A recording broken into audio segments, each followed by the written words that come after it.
History, when stripped of urgency, becomes something quieter. It stops rushing toward conclusions and instead begins to drift, like mist over still water. The world of Game of Thrones was never built to be hurried. It was shaped slowly, over centuries of imagined time, by choices that hardened into customs, by wars that faded into memory, and by names that outlived the people who first carried them. To understand this world is not to memorize its battles or count its crowns. It is to listen to the long echo of cause and consequence. Every betrayal rests upon an older promise. Every throne stands upon older bones. Westeros feels ancient because it behaves like real history. Power does not move cleanly from one ruler to the next. It lingers. It decays. It leaves stains that cannot be washed away by a single victory or a single death. What the land remembers, even when its people pretend not to. This story does not begin with dragons overhead or armies at the gate. It begins earlier, in silence, when the world was colder and stranger, and fear had not yet learned how to speak its own name. It begins with the slow formation of myths, and with truths buried beneath them. In Westeros, legend is simply history that has had enough time to soften its edges. As we move through this timeline, nothing will rush you forward. Events will unfold with the patience of snowfall. Names will return, not as surprises, but as familiar shapes reappearing in the dark. You will begin to feel how one age presses gently, but relentlessly upon the next. This is not a story about heroes conquering evil. It is about systems that endure longer than individuals, about houses that rise because others fall, about how even the most powerful people remain subject to forces they barely understand. Tradition, prophecy, fear, and memory. Listen not for drama, but for rhythm, for the steady heartbeat of a continent learning, again and again, the same difficult lessons. Empires do not collapse loudly. They fade, piece by piece, while everyone is looking somewhere else. So allow the world to settle around you. Let its winters lengthen. Let its histories overlap and blur. This is the complete timeline, told not to awaken you, but to gently carry you backward through time, until the noise quiets, the edges soften, and the long night feels distant enough to rest within. Long before crowns were forged, before banners learned their colors, before even the idea of a kingdom could settle into language, the world that would one day be called Westeros existed in a state that resisted structure. This was the Dawn Age, a period not measured in years or generations, but in atmosphere and sensation, a time when the land itself felt unfinished, as though it was still deciding what it wished to become. In the oldest accounts preserved within Game of Thrones, the Dawn Age is described not as peaceful, but as quiet. Silence, however, did not mean safety. It meant uncertainty. The continents were largely wilderness. Forests stretched uninterrupted for hundreds of miles, their canopies thick enough to dim the sun, even at midday. Rivers followed ancient paths carved by retreating ice, and mountains rose sharply from the earth, young and jagged, unconcerned with whether they could be crossed. The seasons did not yet obey rules. Summers lingered too long, then vanished without warning. Winters arrived early, stayed late, and left scars behind. The first intelligent beings to leave a mark on this world did not arrive with ambition. They arrived with caution. They learned where to walk, where not to linger, and which sounds in the dark meant danger. Their lives were shaped not by politics, but by weather, hunger, and fear. These early inhabitants did not build cities. They shaped the land gently, almost apologetically. Their settlements blended into forests and hills, designed to avoid attention rather than attract it. This was a philosophy born from understanding something fundamental about the world, that it was larger, much older, and far less forgiving than any one people. What they feared most did not come from animals or storms, but from the cold itself. Not merely low temperatures, but the deep, penetrating cold that seemed to carry intention. A cold that arrived with silence rather than wind. A cold that felt aware. In later centuries, scholars would struggle to separate metaphor from memory when writing about this era. They would debate whether the fears described were symbolic or whether something truly watched from beyond the edges of known land. But in the Dawn Age, there was no such distinction. Fear did not require proof. It only required repetition. As generations passed, patterns began to form. Certain places were avoided instinctively. Certain caves were sealed, not with walls but with stories. Yet parents taught their children not only how to hunt and gather, but how to listen. Which silences were natural, and which meant that something else was listening too. Eventually, humanity arrived. The first men crossed into this land not as conquerors, but as migrants driven by necessity. They brought with them tools of bronze, domesticated animals, and a way of life built around clearing land and claiming it. Where earlier inhabitants had adapted to the world, the first men sought to reshape it. Forests fell, sacred groves burned, rivers were redirected. At first, this was done out of ignorance rather than malice. The first men did not understand the delicate balance that had kept fear at bay. They only knew that survival required expansion. Conflict followed, not immediately, but inevitably. And when it did, it was slow and deeply personal. There were no vast armies, no formal declarations of war, only skirmishes in forests, poisoned streams, and ambushes beneath moonless skies. The land itself seemed to react. Winters grew harsher. Summers shortened.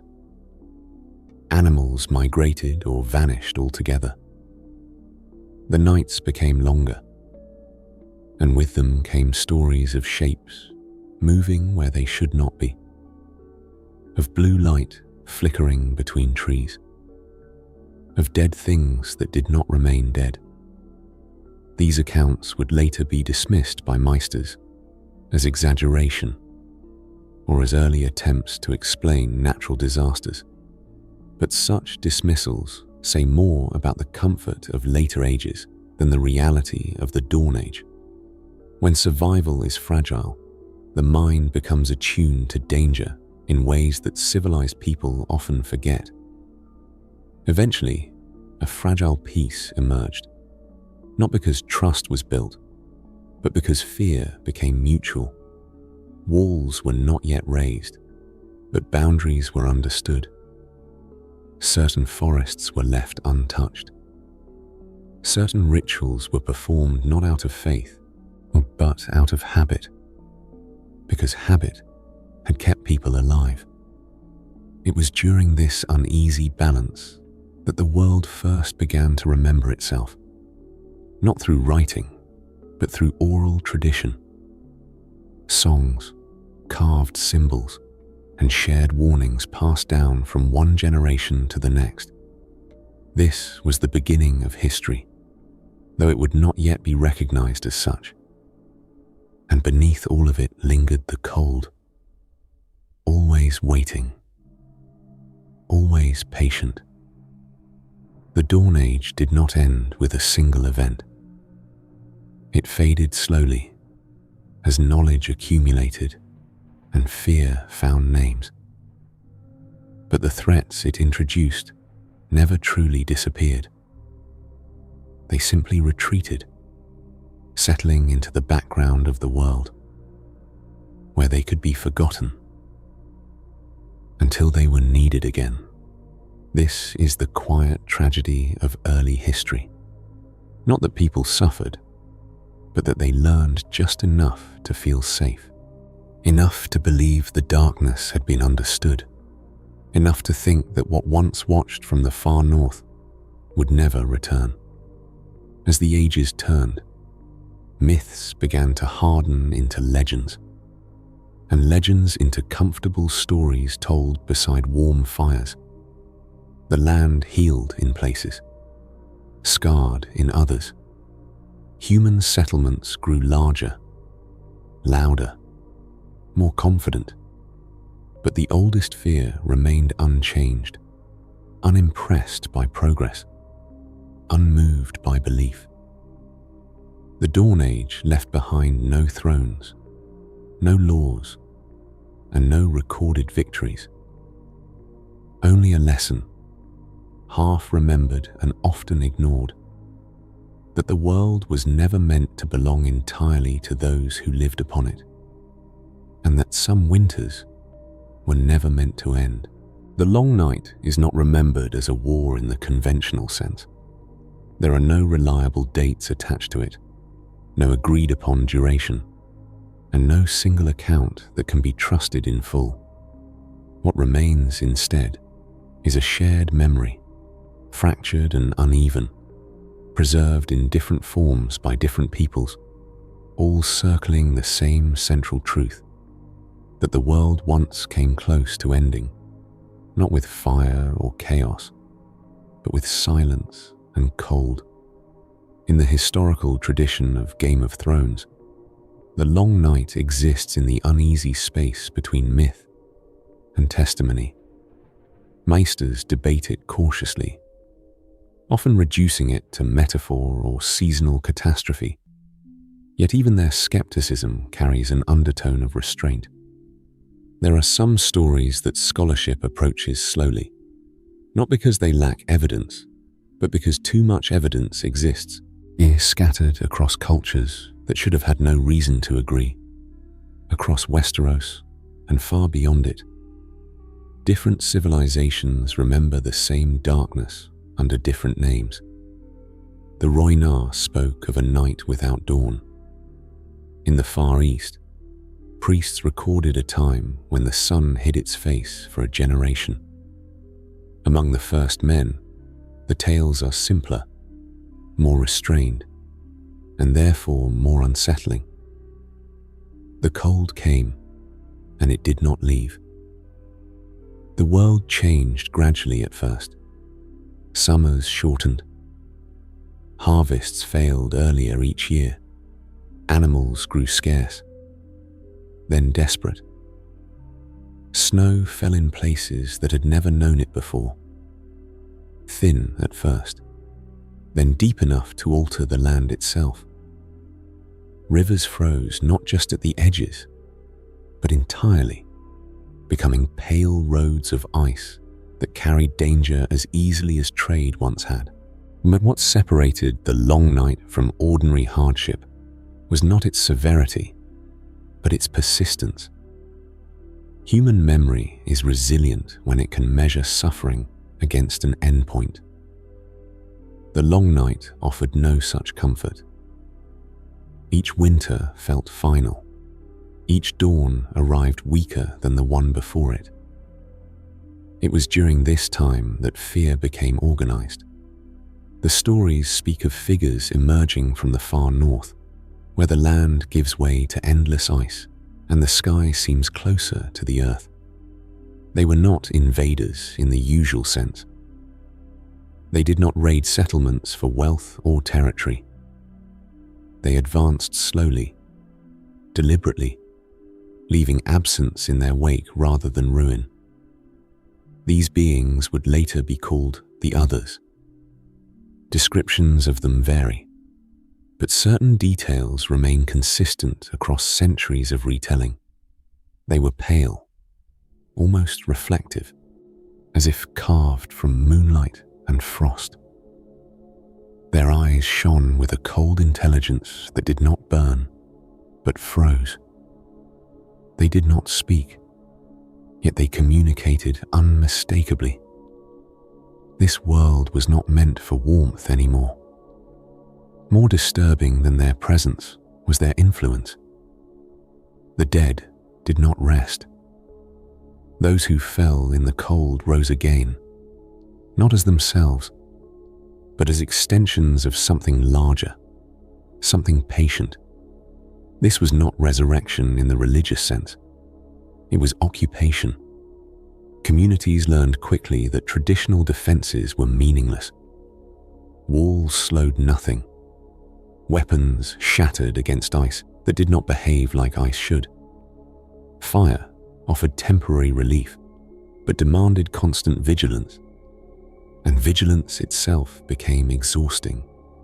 In a world where sleep meant vulnerability, the long night forced humanity into smaller and smaller circles of trust. Large settlements collapsed first, unable to feed themselves or defend their borders. Survivors fled into caves, dense forests and high ground, anywhere that offered even the illusion of safety. Family units became the primary structure of survival. Loyalty narrowed. Suspicion widened. It is important to understand that during the long night, hope did not disappear all at once. It eroded. At first, people believed the cold would pass, as it always had. Then they believed it would pass if they endured long enough. Eventually, endurance itself became the goal. To live one more day. To keep one fire burning through one more night. In this environment, belief systems hardened. The old gods, once vague and local, became urgent. Sacrifices were made not to ask for favor, but to acknowledge fear. The act of worship became less about reverence and more about recognition. Something vast was watching, and ignoring it felt dangerous. It was also during this time that the idea of heroes took shape. Not heroes as conquerors or rulers, but as figures who understood something others did not. Men and women who recognized patterns in the darkness. Who learned which weapons slowed the cold and which only angered it. Who realized that survival required cooperation across boundaries that had once defined identity. One name, repeated in different forms across different cultures, rises above the rest. A figure remembered not for victory but for resolve. The tales differ, but they agree on this. When despair had settled into permanence, someone chose to resist not with force alone, but with understanding. Whether this figure truly existed as a single individual matters less than what the stories convey. The long night did not end because the darkness was destroyed. It ended because it was pushed back, contained, limited. The turning point, as remembered, was subtle. There was no final battle witnessed by all. Instead, the cold began to hesitate. Dawns grew marginally brighter. The dead stopped rising as frequently. The silence retreated. Not quickly, but noticeably. When the first true sunrise came, it was not celebrated with triumph. It was met with disbelief. People waited for it to fade. They watched the horizon carefully, unsure whether the light was real or another deception. Only after seasons returned to something resembling order did rebuilding begin, and even then, it was cautious. The world had proven itself capable of betrayal. But the legacy of the long night shaped everything that followed. Architecture changed. Defensive structures were built not against human enemies, but against memory. The Great Wall, raised in the far north, was not simply a fortification. It was a statement of fear made permanent, an admission carved into ice and stone that what came before could come again. More importantly, history itself changed. Knowledge was no longer treated as optional. Warnings were preserved. Stories were repeated not for entertainment, but for instruction. The idea that the past could be safely ignored lost credibility. And yet, over time, even the long night softened in the collective mind. As generations passed without its return, urgency faded.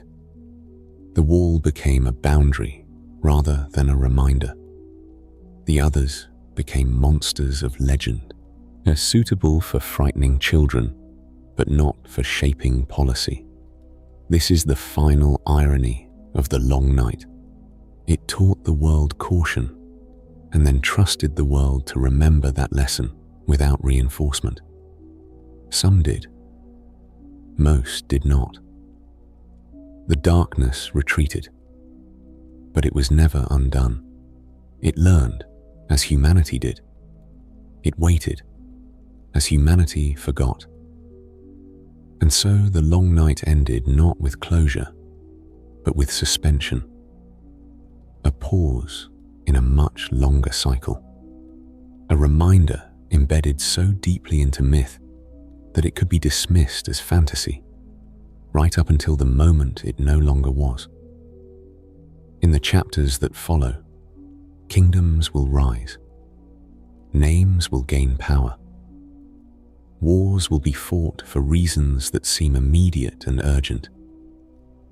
But beneath all of it, beneath every banner and every crown, lies the quiet inheritance of the long night.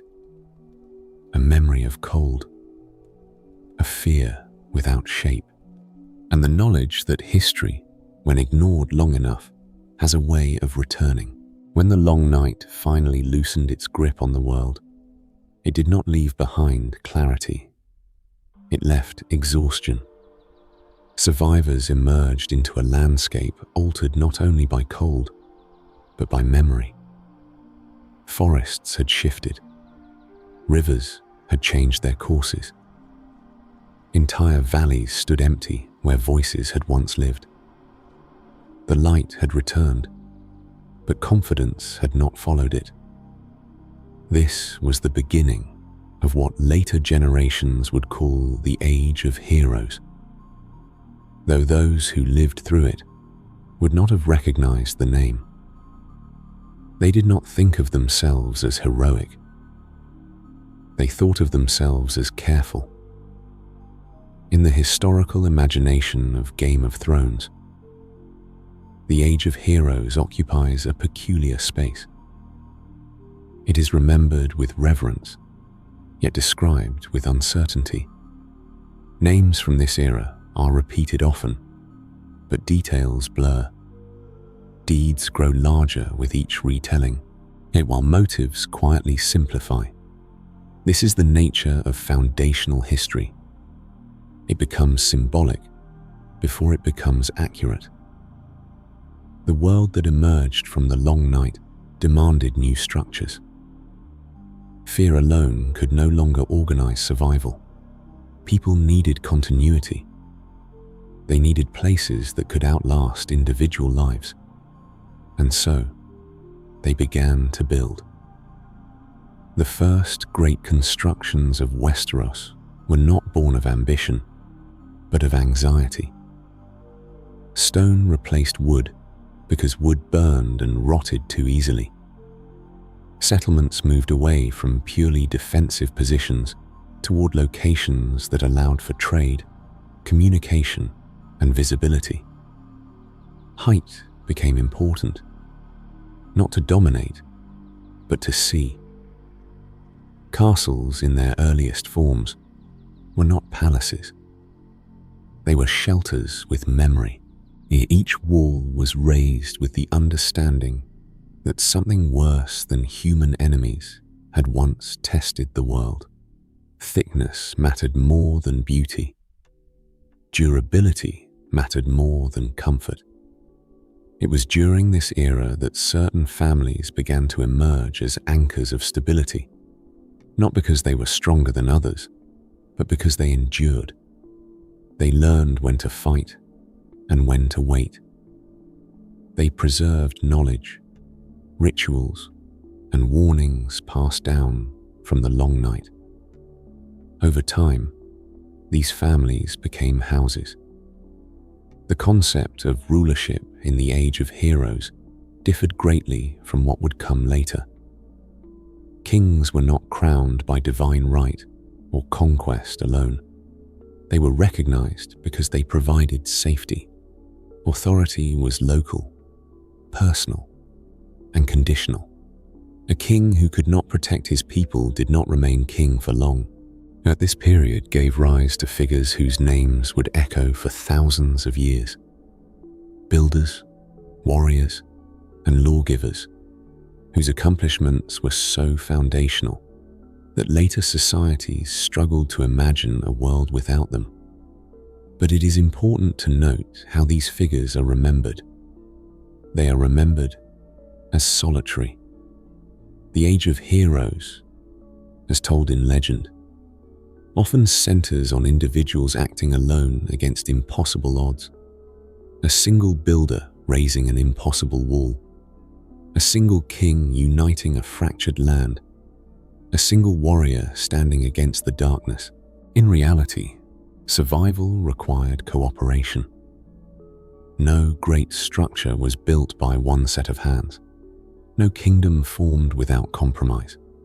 But myth prefers clarity over accuracy. It reduces complexity to character. Take the great works attributed to this era.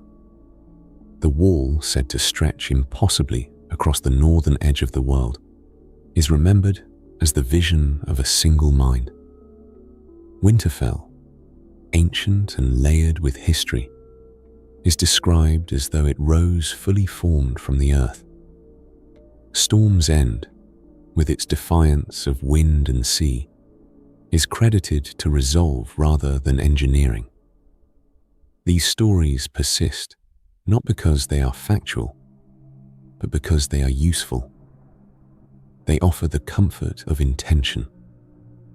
They suggest that the world after the long night was shaped deliberately by people who understood what they were doing.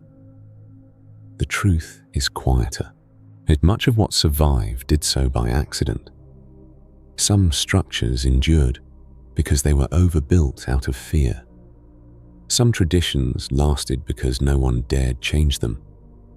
The Age of Heroes was less about mastery and more about restraint.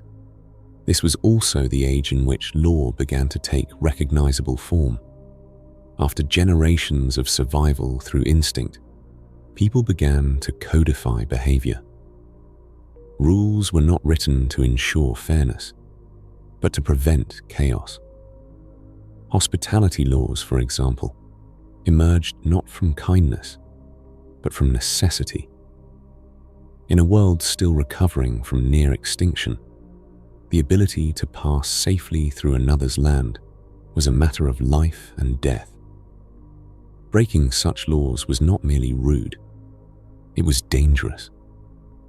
It threatened the fragile trust that allowed civilization to exist at all. Religion, too, is settled into more defined shapes during this time. The old gods, once tied to specific groves and stones, became more symbolic.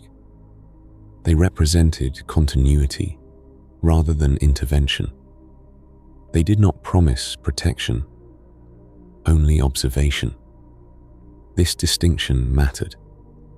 A god who watches does not prevent disaster.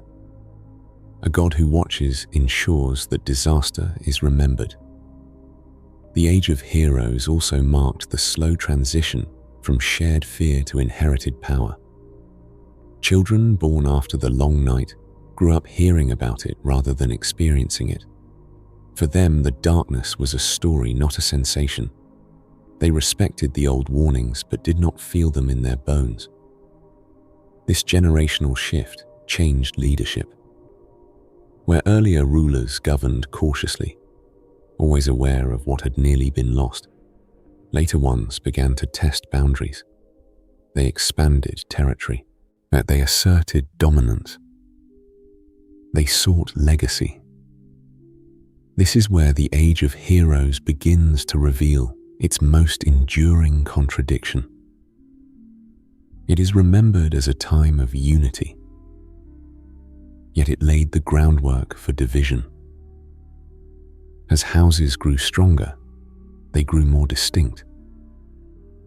As borders stabilized, they hardened. What began as cooperation slowly transformed into hierarchy. And hierarchy, once established, seeks permanence.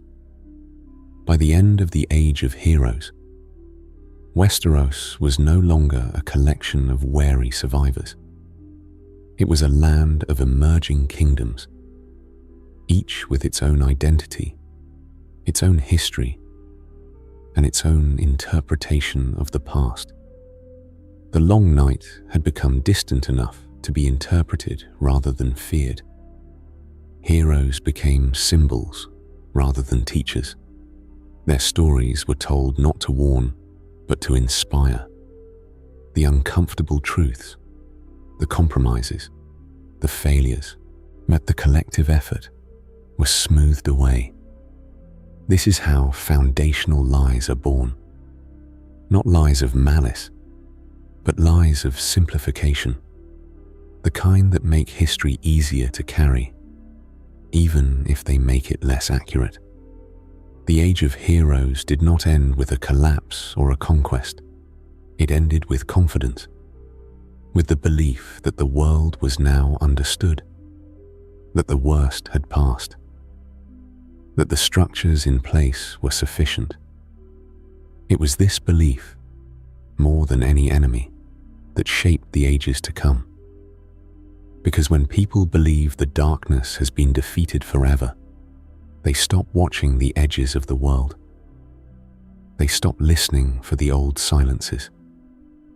They stop teaching their children why the walls were built so thick, or why the stories were once spoken in whispers. The heroes were real, in the sense that people endured and built and remembered. But the age that bears their name is also the moment when humanity began to trust permanence.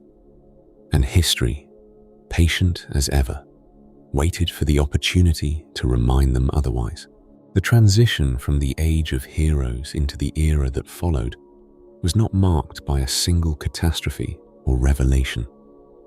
Instead, it arrived gradually, carried across the narrow sea by people who believed, quietly, firmly, that the world belonged to those strong enough to shape it. They were the Andals. Unlike the first men, who had crossed into Westeros out of necessity, the Andals came with intention. They arrived not as refugees, but as believers. They carried steel weapons that did not dull as easily as bronze, armor that held its shape, and perhaps most significantly, a unified faith that gave their expansion moral clarity. In the long memory preserved within Game of Thrones, the Andal invasions are often summarized as a wave of conquest, yet conquest alone does not explain their lasting impact. Many invaders before them had landed on Westerosi shores. None reshaped its identity so thoroughly. The Andals did not merely defeat their enemies, they replaced them. Their arrival began along the eastern coasts and riverlands, where contact was easiest and resistance fragmented. At first, their presence was tolerated. Trade followed conflict, as it often does. Steel was admired. New customs were observed with curiosity rather than fear. But curiosity rarely remains neutral. The Andals brought with them the faith of the Seven, a religion markedly different from the old gods of the forests. Where the old gods watched silently, the Seven judged. They defined morality, hierarchy, and order in clear terms. They offered explanations for suffering and promised structure in return for obedience. This clarity was powerful, and in a world still unsettled by ancient fear, many found comfort in rules that claimed universality. The Seven did not belong to groves or regions. They belonged everywhere.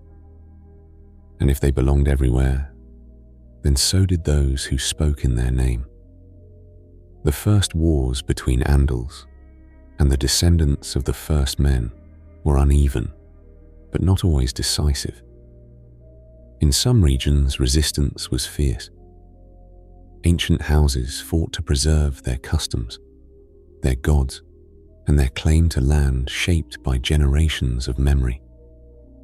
In other places, surrender came quietly. It is easy to assume that faith was imposed at sword point, but this is only part of the story. The faith spread because it aligned with power. It legitimized conquest. It sanctified hierarchy.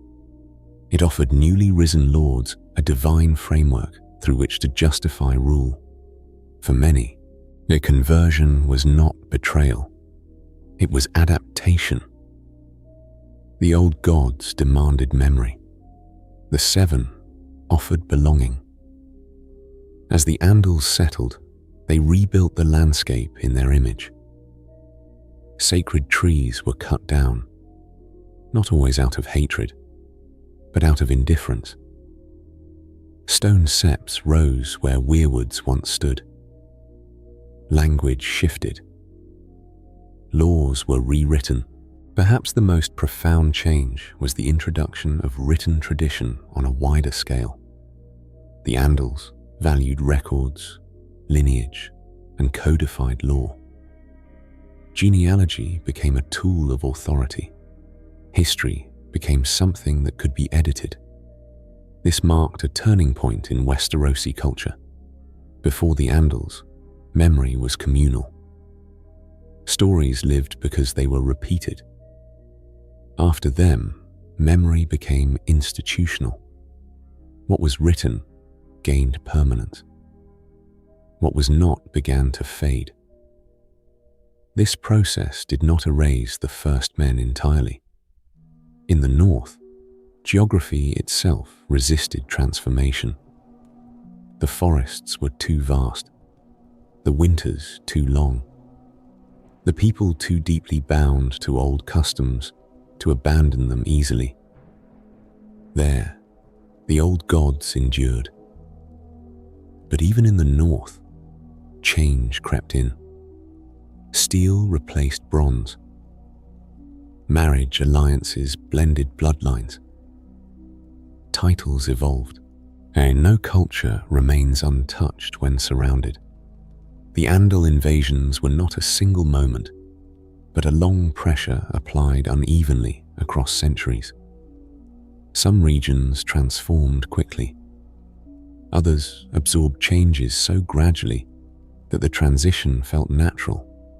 even inevitable. What was lost during this time is difficult to quantify.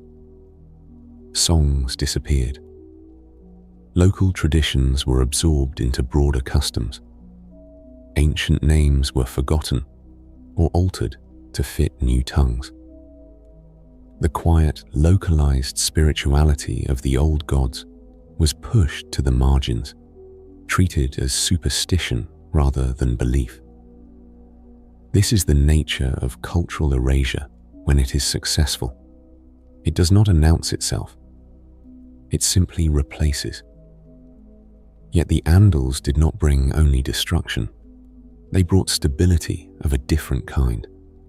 Clear hierarchies reduced internal conflict. Unified law simplified governance. Shared belief eased cooperation between distant regions. For many, life became more predictable. Predictability, however, carries its own cost. As the faith of the Seven grew more influential, it began to shape morality in rigid terms. Complex realities were simplified into virtue and sin. Justice became performative. Authority was no longer merely practical, it was sacred. This alignment between faith and power would echo throughout Westerosi history. Once rule is declared holy, rebellion becomes heresy. Once obedience is framed as virtue, dissent becomes dangerous. The Age of Heroes had relied on memory to guide behavior. The Andal era relied on doctrine.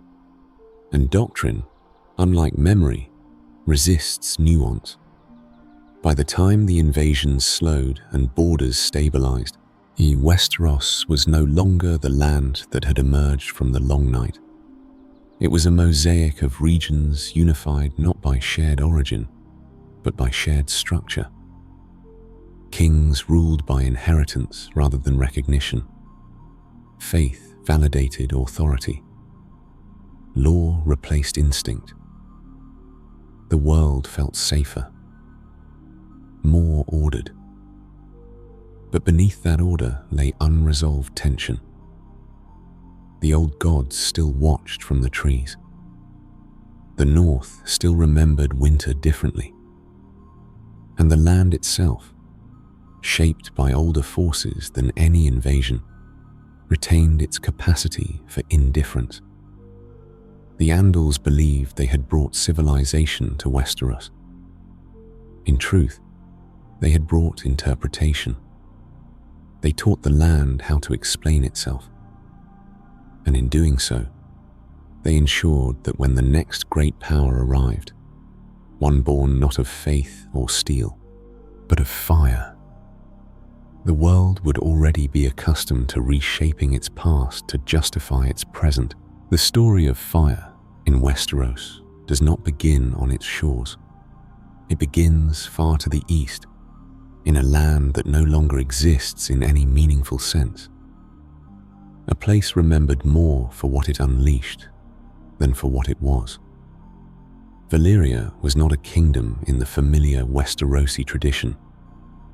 It was an experiment in domination over nature, over life, and over fear itself.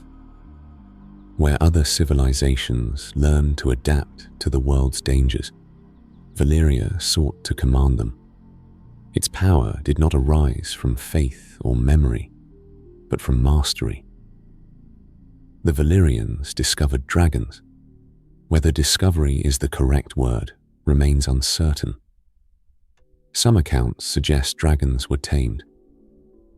Others imply they were created or bound through means later ages chose not to preserve.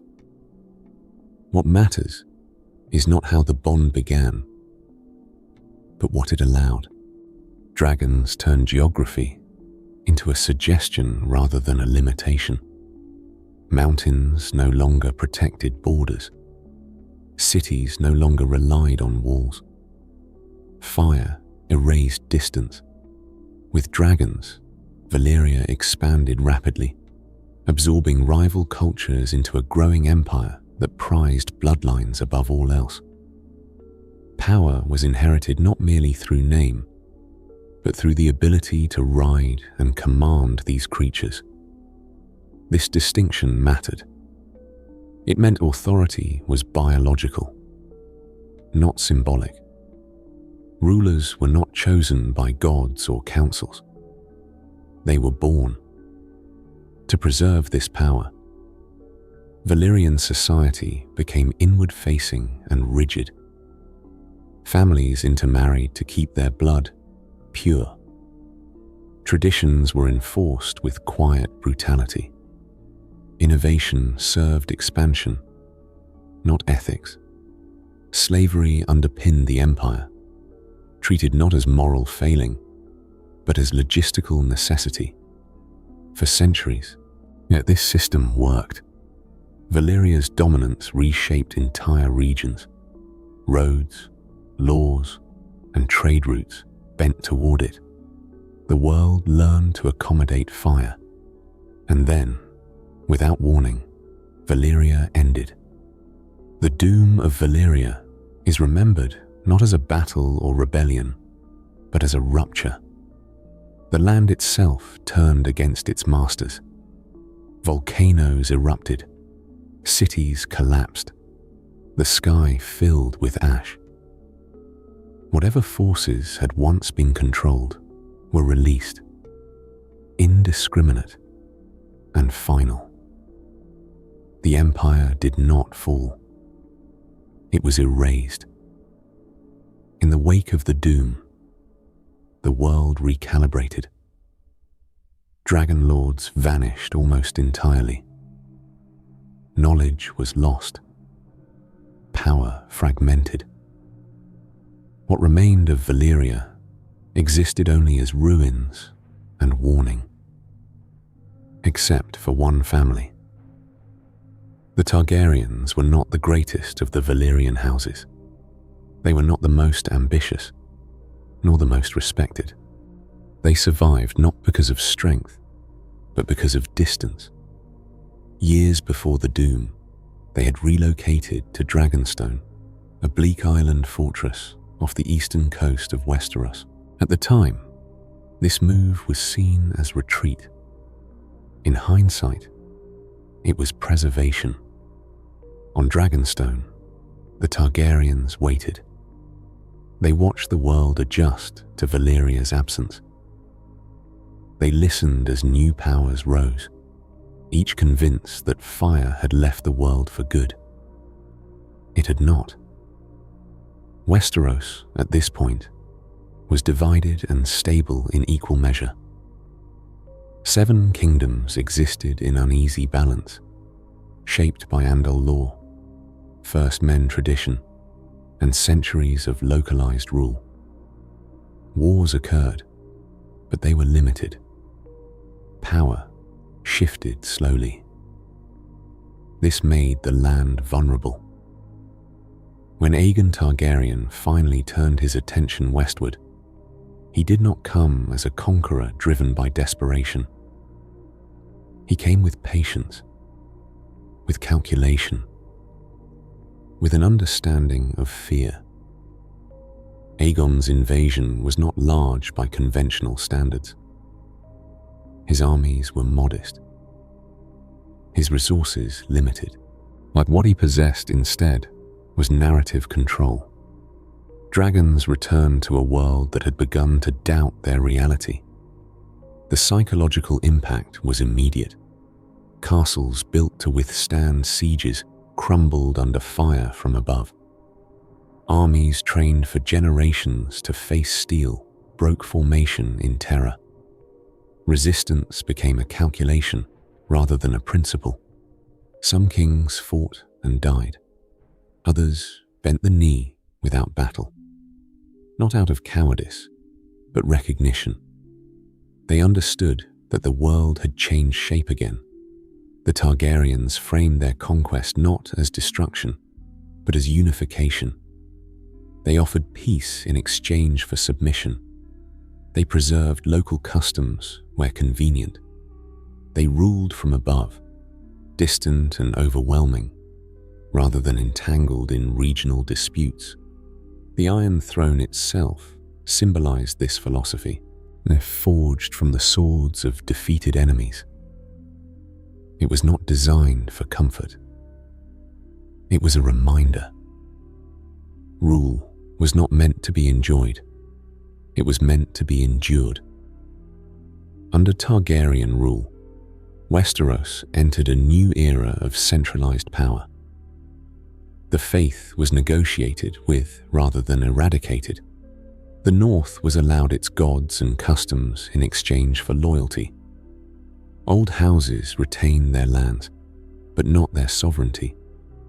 Fire had imposed order. Yet fire, by its nature, consumes indiscriminately. Over time, the dragons dwindled. Some died in war. Others grew smaller with each generation. The bloodlines that sustained them thinned. The very practices meant to preserve power began to weaken it. The Targaryens remained rulers, but their foundation shifted. What began as dominance through fear evolved into governance through tradition. Dragons became symbols rather than weapons. Myth replaced immediacy. This transition carried risk. As memory of Valyria faded, so did understanding of its limits. Later, Targaryens inherited crowns without inheriting caution. They ruled a land united by fire, but maintained by compromise. And compromise is fragile when authority rests on legacy rather than presence. Still, for a time, the system held. The realm knew peace not because it was just, but because it was centralized. Rebellions were rare and borders stabilized. History seemed to settle into predictability. This is the illusion that fire creates. That destruction, once complete, results in permanence. But the Targaryen dynasty carried within it the same contradiction that doomed Valyria. Power concentrated too narrowly. Blood elevated above adaptability.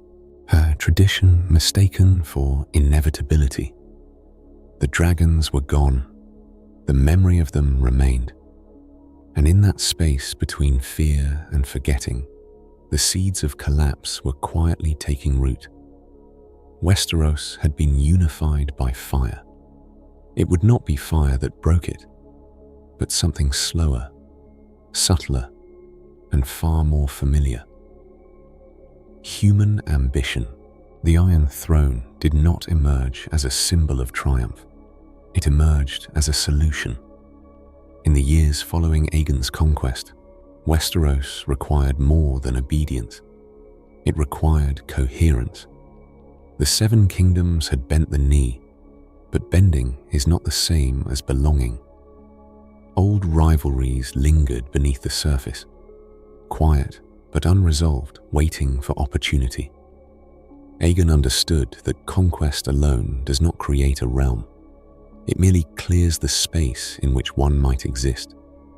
So the early Targaryen rule focused not on celebration, but on reinforcement. The Iron Throne was forged from the weapons of defeated kings, melted down and reshaped into something deliberately inhospitable. Its jagged edges were not decorative. They served as constant reminder that power in this new order was not inherited from tradition or faith, but seized through force and maintained through vigilance. In the political memory preserved by Game of Thrones, the throne itself becomes almost mythic, but its original purpose was practical. It was never meant to be sat upon comfortably. Discomfort was the point. Rule was to be felt, not enjoyed.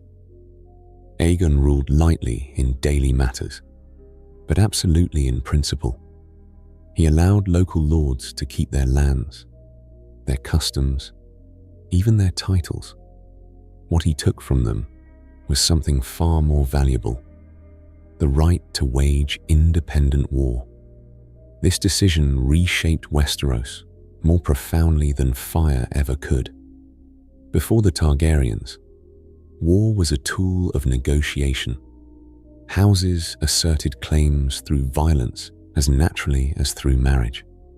Under the Iron Throne, war became treason unless sanctioned from above. Conflict was centralized, controlled, or delayed. Peace followed, not because grievances disappeared, but because they were forced into silence.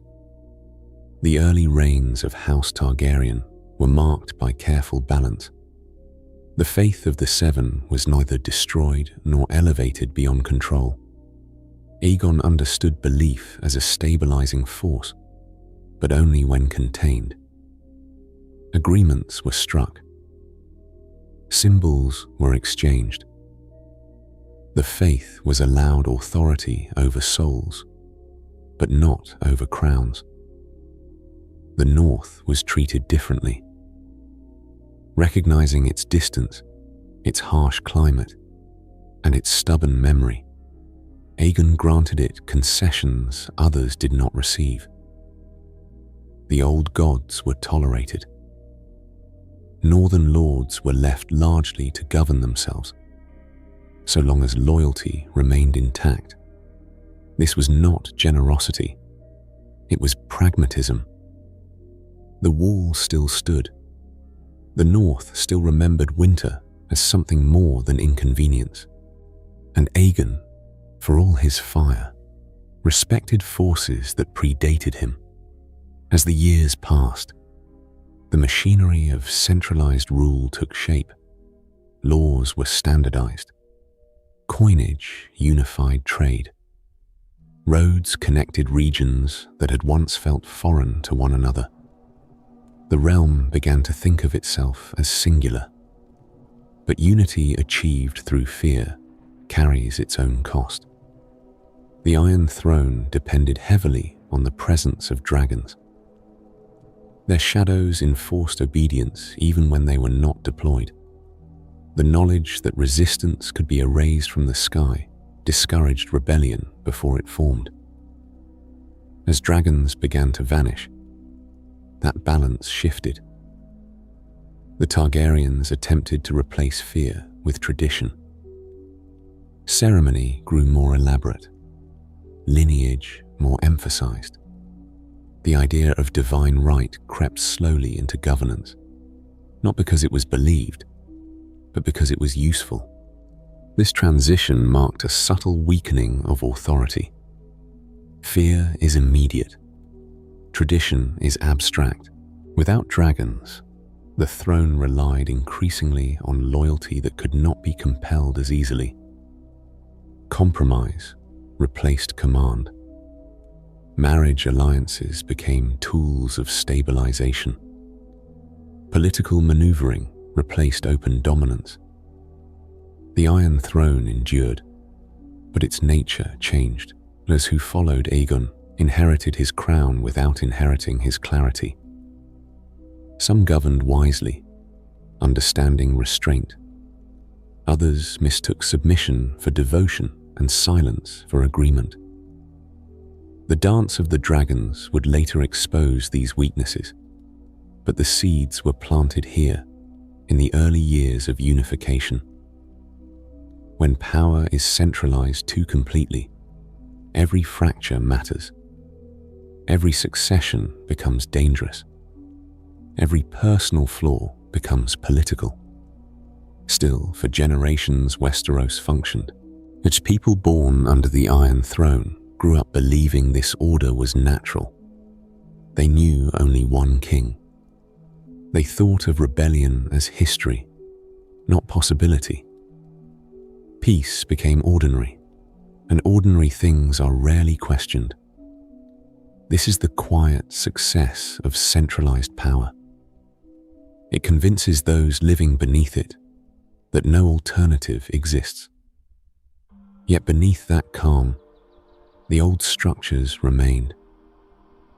Houses still remembered past grievances. Regions still differed in belief and identity. The faith still held influence. The North still watched the cold. The Iron Throne did not erase these differences. It simply pressed them down, holding them in point through shared fear and habit. Over time, the throne became less a warning and more a prize, something to be desired rather than endured. And when power becomes desirable, ambition follows. Yet the unification of Westeros succeeded not because it healed division, but because it delayed its consequences. For a time, fear was enough. For a time, order held. But order built on memory of fire weakens as that memory fades. And when it does, the throne that once unified a realm becomes the center of every conflict within it. The Iron Throne was forged to end war.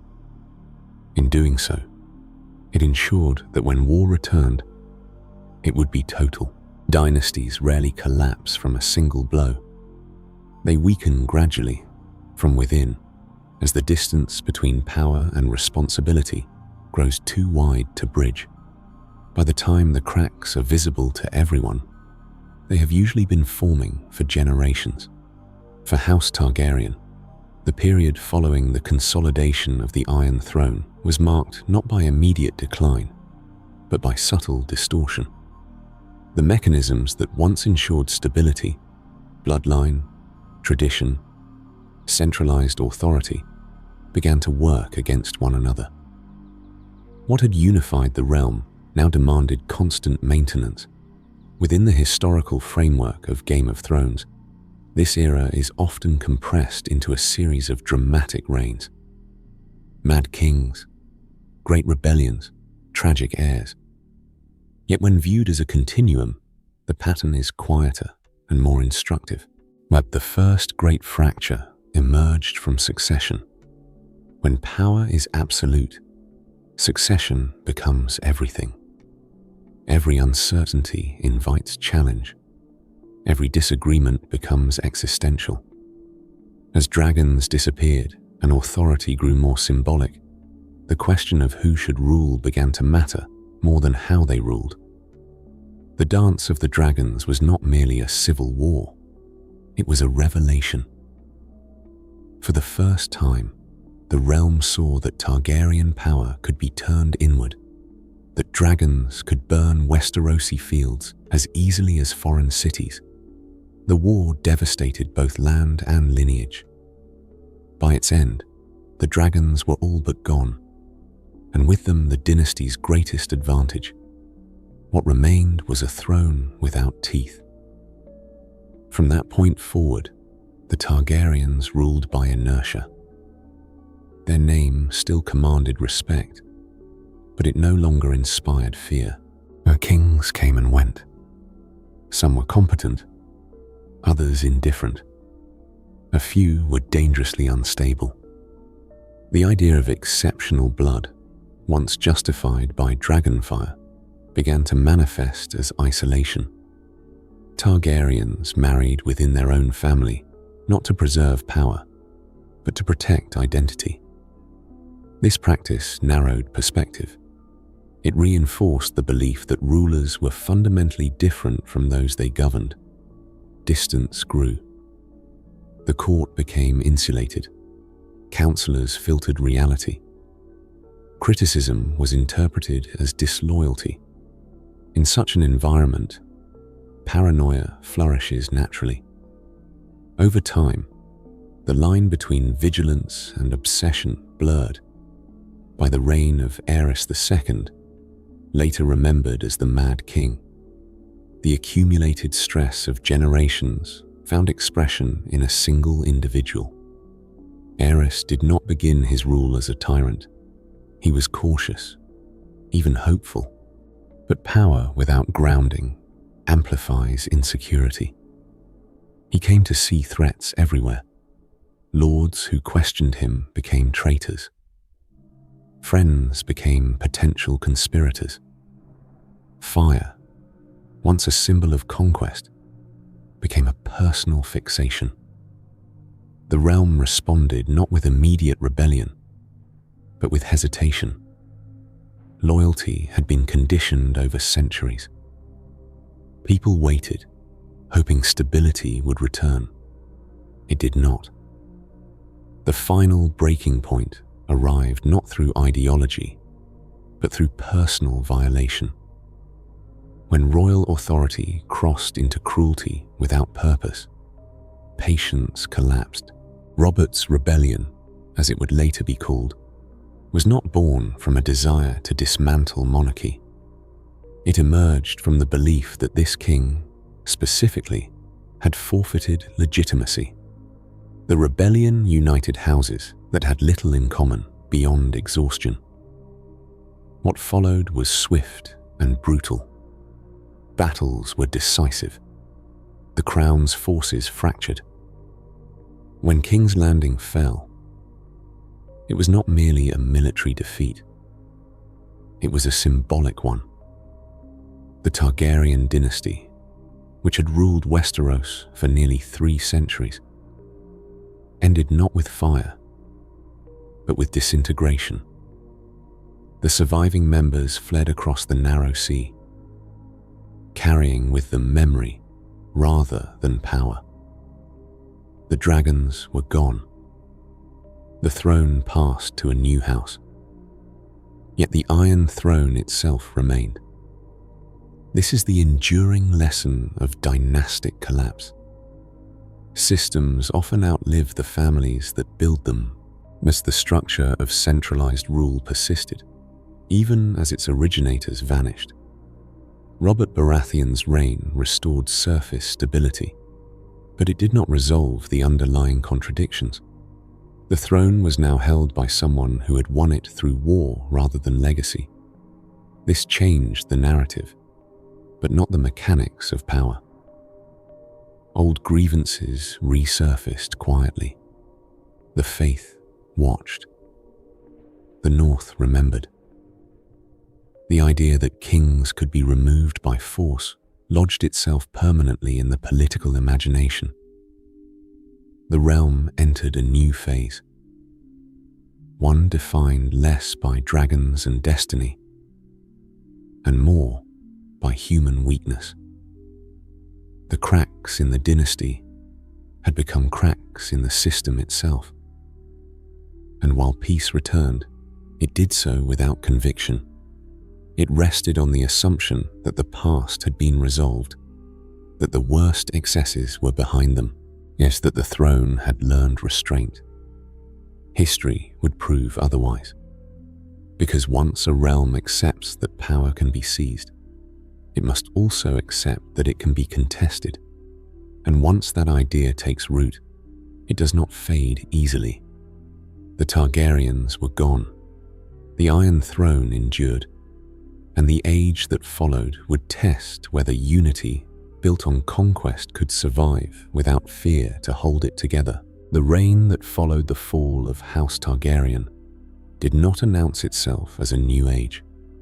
It presented itself as a correction.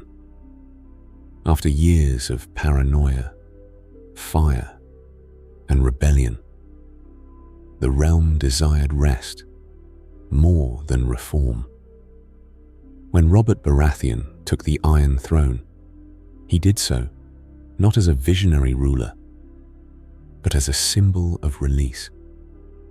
His victory promised an end to fear, and for a time, that promise was enough.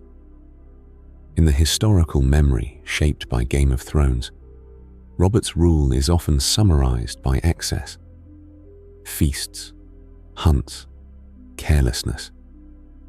Yet beneath the surface of indulgence lay a deeper pattern, one that explains why the peace he oversaw felt solid while remaining fundamentally fragile. Robert did not govern in the manner of conquerors or reformers. He delegated. He trusted old alliances. Yet he allowed the machinery of rule to continue functioning as it always had. In this, he was effective. The realm was tired.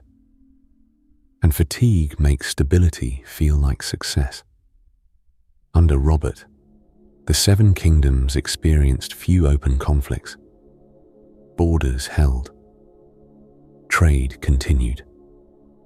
The small folk lived lives that, while still difficult, were not defined by constant war.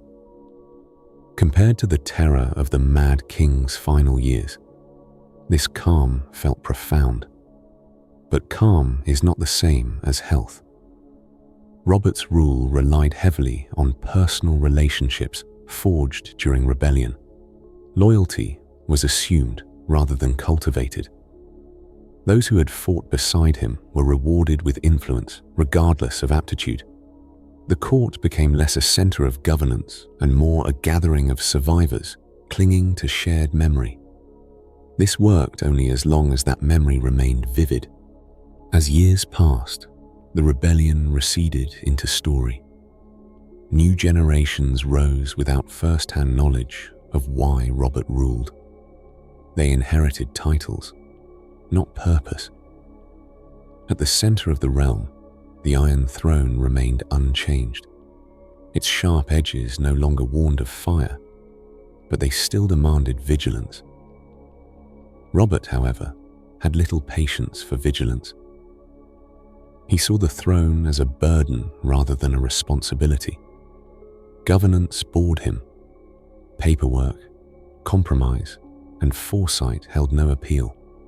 He preferred the simplicity of the past, where enemies were visible and victory was immediate.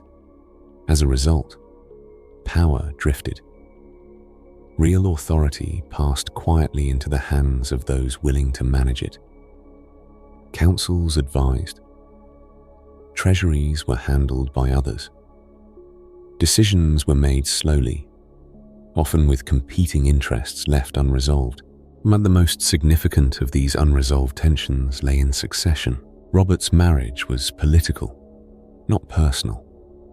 It produced heirs, but not unity. The royal household became a place of quiet resentment rather than shared purpose. Appearances were maintained, but trust was absent. This absence mattered. In a centralized system, the ruler's family is not merely private, it is symbolic. Cracks there reverberate outward, even if they remain unspoken. The North, meanwhile, remained distant but loyal.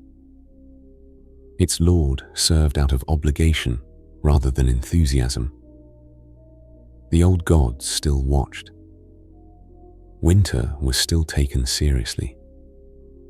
The wall still stood. This regional contrast highlighted a truth the realm preferred not to confront. Unity was administrative, not emotional. People obeyed the crown, but they did not feel bound to it. Robert's greatest success was also his greatest failure. He made the throne feel safe again, safe enough that scrutiny faded, safe enough that ambition could grow unnoticed. Debts accumulated, alliances shifted. Old rivalries reawakened beneath polite surfaces. The mechanisms of power continued operating, but without oversight, they began to serve themselves. The king hunted. The court whispered. This imbalance did not cause immediate disaster. It simply prepared the conditions for it. By the time Robert's health declined, the realm was deeply unprepared for transition. The illusion of stability had masked structural weakness. No clear plan existed for managing conflict without the unifying figure of a victorious rebel king. When Robert died, the peace did not shatter instantly. It hesitated. People waited. They expected continuity. They believed the system would absorb the loss. as it had absorbed others before. But Robert's reign had not strengthened the throne. It had softened it. Without fear, without reverence, and without reform, the Iron Throne became what it had always risked becoming, a prize. And prizes invite competition. As the realm adjusted to a king who had been absent long before his death, the structures beneath him revealed their fragility. Authority was questioned, loyalty recalculated, truth became dangerous. The calm of Robert's reign was real, but it was conditional. It depended on neglect. It depended on memory. It depended on the hope that nothing would test it. History, however, rarely leaves such hopes unchallenged. The stage was set, not for revolution, but for fragmentation. Not for ideology, but for opportunism. The illusion of stability had done its work. The War of the Five Kings did not begin with a declaration. It emerged from uncertainty, from questions asked too quietly for too long, and from answers that arrived too late to matter. When Robert Baratheon died, the realm did not immediately descend into chaos. It paused, as if waiting for instruction. That pause was the war's true beginning. In the political landscape of Game of Thrones, this conflict is often framed as a struggle among claimants. 5 crowns raised, 5 banners unfurled, 5 kings declared. But focusing on the claimants obscures the deeper reality. This war was not about who should rule. It was about whether the idea of rule still held meaning. The Iron Throne had lost its authority long before it lost its king. What remained was habit. When questions of legitimacy surfaced, quietly, dangerously, the answers fractured along familiar lines. The realm had been unified through fear, then maintained through inertia. Now it faced a problem it had not prepared for: competing truths. In the capital, succession followed procedure, but not belief. The crown passed smoothly in form, yet uneasily in substance. Whispers of illegitimacy spread not because people sought rebellion, but because the silence around power invited speculation. Where certainty is absent, rumor becomes governance. In the north, loyalty took a different shape. There, oaths were remembered personally. Honor was not abstract. When trust was violated, response followed not from ambition, but from obligation. Elsewhere, ambition spoke more clearly. Old houses, long constrained by centralized authority, sensed opportunity. Some raised banners out of conviction. Others did so because delay felt dangerous. In times of collapse, neutrality is often interpreted as weakness. Thus, the realm divided, not cleanly, but unevenly. Alliances formed and dissolved with unsettling speed. Promises were made that could not be kept. Marches and countermarches carved uncertainty into the land. What distinguished this war from earlier conflicts was its fragmentation. There was no single front, no shared understanding of victory. Each king fought for a different vision of legitimacy, and those visions could not be reconciled. For the small folk, the distinction was meaningless. Armies moved regardless of banners. Fields burned regardless of cause. The war revealed a truth often hidden by politics. Centralized power collapses outward, but suffering collapses inward. As the conflict deepened, old rules eroded. Hospitality laws were broken, sacred spaces violated. Actions once considered unthinkable became justifiable under the language of necessity. This erosion mattered more than any single battle.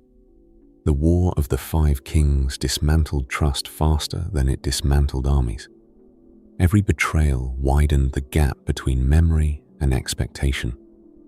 The stories people told themselves about order no longer matched experience. Even victory, when achieved, felt incomplete. Kings fell, crowns shattered. Yet stability did not return. Each resolution created new grievances. Each peace was temporary, conditional, and deeply fragile. The Iron Throne, once the anchor of the realm, became distant from the war's reality. It was fought over in theory, but the conflict itself revealed how little it governed in practice. Authority had diffused into regional power, personal loyalty, and raw survival. Perhaps the most lasting consequence of the war was psychological. The realm learned that collapse could be ordinary, that order was not inevitable, that the stories of permanence inherited from earlier ages were just that, stories. When the war finally slowed, it did not end cleanly. It exhausted itself. The land was depleted. The people were wary. No single narrative emerged to explain what had been lost. In the aftermath, Westeros did not rebuild immediately. It waited. It watched.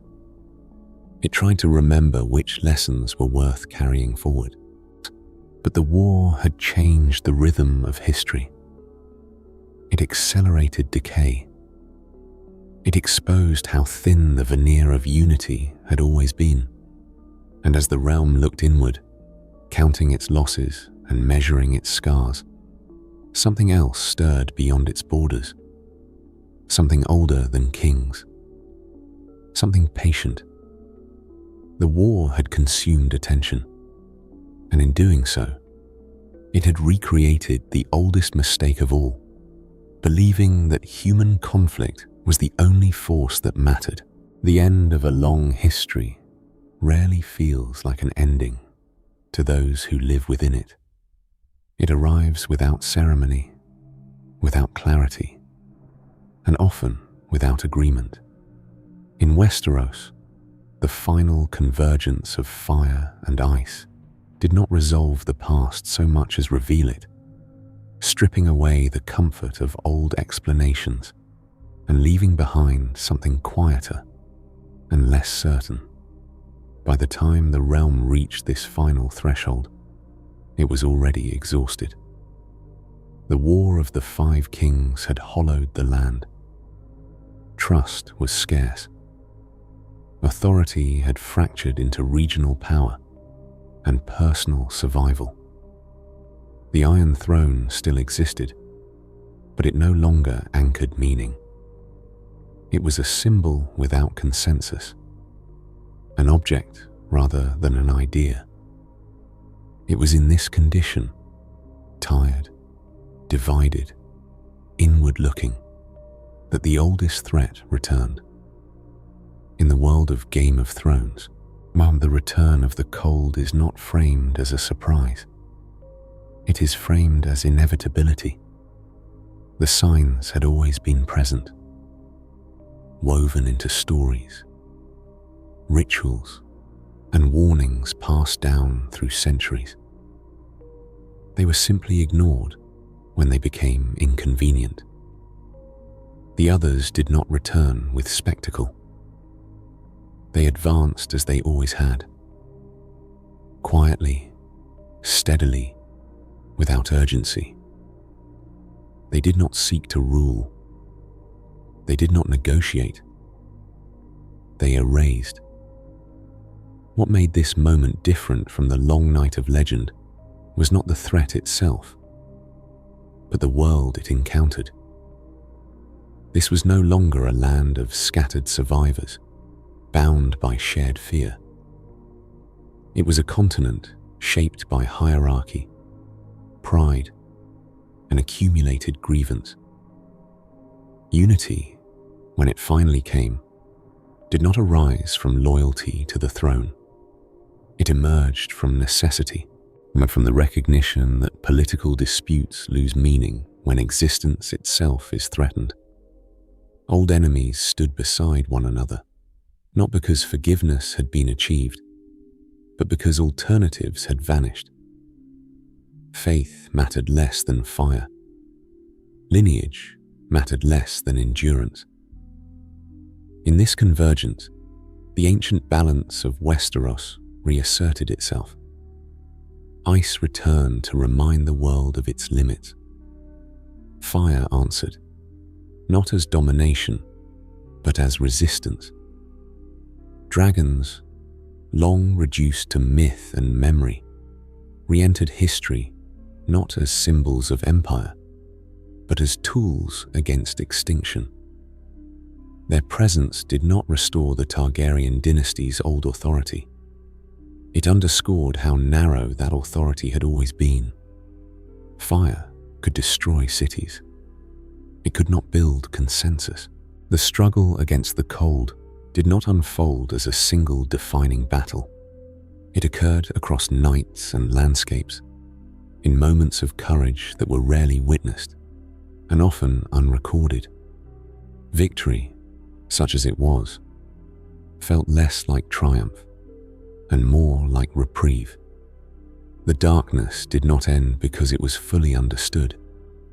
It ended because it was pushed back, once again, by collective effort rather than singular heroism.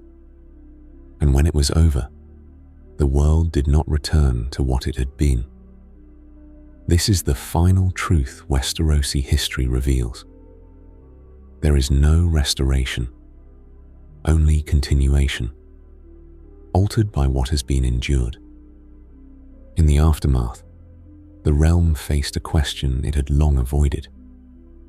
What comes after stories? For centuries, legitimacy had been justified through conquest, bloodline, prophecy, and fear. Each explanation eventually failed. Each collapsed under the weight of human imperfection. What remained was something smaller, quieter, and more fragile. Governance shifted away from absolute symbols and toward shared responsibility.